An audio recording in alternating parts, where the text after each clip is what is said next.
Хочу поделиться с вами рецептом скороспелых блинов. Привет, друзья! Это канал «Готовим с вами вместе». 3 яйца, 2 столовые ложки сахара, пол чайной ложки соли. Перемешиваю миксером. Вполне можно обойтись и венчиком, но миксером быстрее. Муки 200-220 грамм.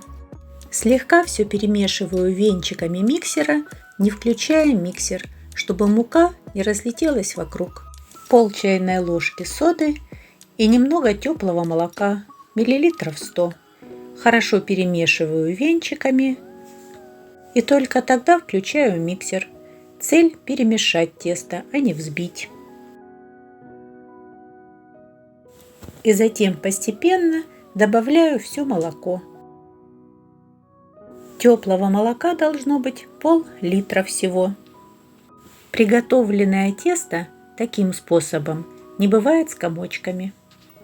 Вот такое тесто, слегка жидковато, но это нормально. Нужно дать тесту постоять минут 15-20, добавить пару столовых ложек растительного масла, перемешать и можно выпекать блины. Перед первым блином очень хорошо разогретую сковородку смазываю растительным маслом. Тесто стараюсь наливать тонким слоем, распределяя по дну сковородки. Переворачивать блин удобно широкой лопаткой. Первый блин готов.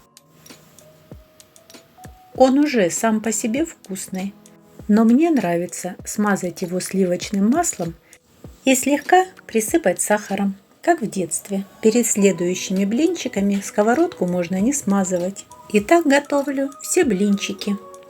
Приятного вам аппетита! И готовьте с удовольствием!